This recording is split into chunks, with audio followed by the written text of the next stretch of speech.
which isn't by my inner urges, which are egoistic, to use everyone the way I used them throughout history from one generation to the next, to use and exploit the others. This was the direction. Now I have the other direction left, to use myself in favor of others. Suppose I agree. No, no, no. From our state, looking at nature, there's just one paradigm, either egoistic or, let's call it, altruistic. Even though that calling it altruistic isn't exactly true, because altruism in our world, this word was used in different incorrect forms. But suppose we have no other choice. Our entire history, my entire life, suppose I'm that person who has developed for these thousands of years. I developed as a result of wanting to exploit the environment. Still vegetative, animate, and people. Everything only for my own benefit. Now I have just one thing left to change. I have no other option to change my paradigm into the very opposite, meaning to achieve balance with the environment. Because what am I suffering from? I'm suffering because everyone's like me.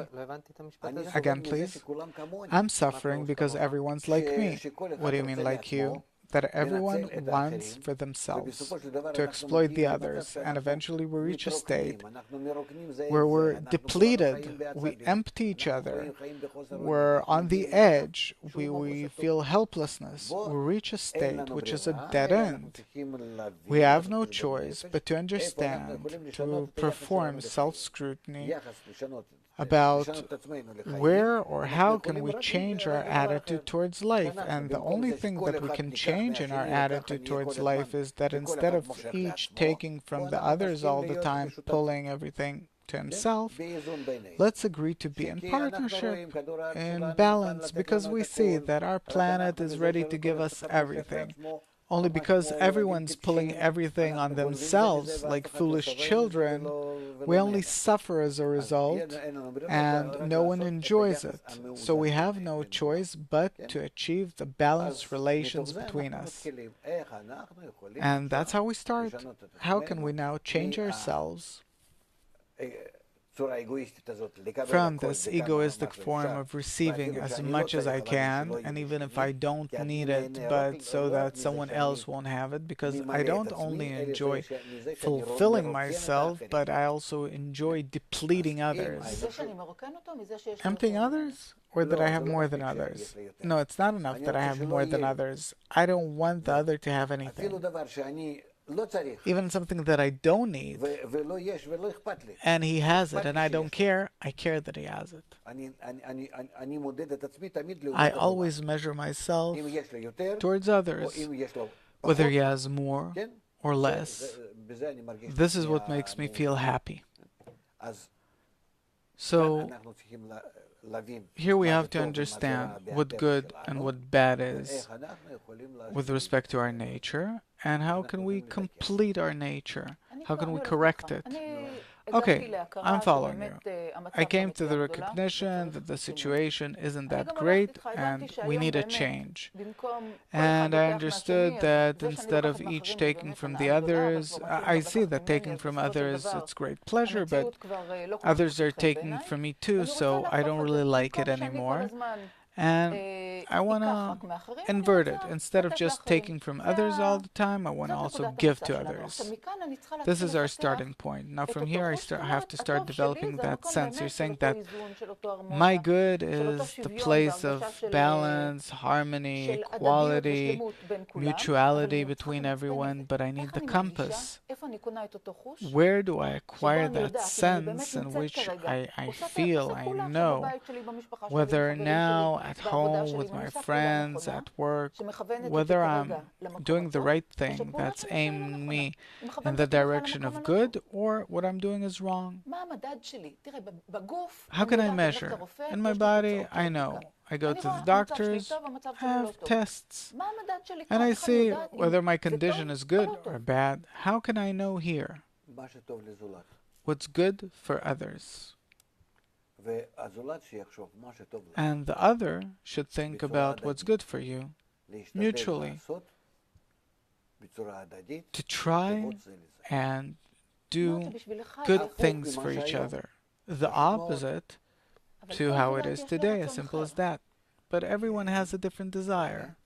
Yes, and so I all the time have to change. And what's good, like we said at first, that something good for someone isn't necessarily good for someone else. So I have to all the time change inside myself and know how to identify what's good for that person and give it to him. I need to be very sensitive. No, you first of all have to have a desire for it. The desire for what exactly? To have a good attitude towards others. First of all, the desire for it, an inclination towards that, because you have no choice, and then we start working on it more and more. We have workshops, different games, activities, we talk about it, until we really reach an inner persuasion that only in a good and nice mutual way, above our ego, by the way, that doesn't disappear, it remains and grows stronger, and above that ego we build good relations between us. We reach balance, a connection above our ego. Down below, there's our ego, in which we're all beating each other up, and we rise above these inner urges of ours, and we start building our connection. So it's not simple. Of course it's not simple. You build a new level of life. You leave this life of ours and you elevate yourself to a new level of life, which is called the human level. It's not that I push a button, I agree, instead of receiving, to start giving everyone. I have to go through some inner process. Where is this button? Some factory that gives everyone candy? This is what you mean. What button? This button exists in your heart. You derive all of your good inclinations and use them towards others, and all of your bad inclinations towards others, you lock them in, you restrict them. And what do I do with them? Freeze them. Really? You can't do anything. Do there have to be supporting systems for this process? Of course. This is the system of the new world, that we have to build all these things and we have to build them ourselves. Our time's almost up. In a sentence, the topic for today was telling good and bad apart. So the ability to tell them apart is the ability to tell what and what apart. Giving and receiving. Giving to others and receiving from others. Using myself for the benefit of others or using others for my own benefit.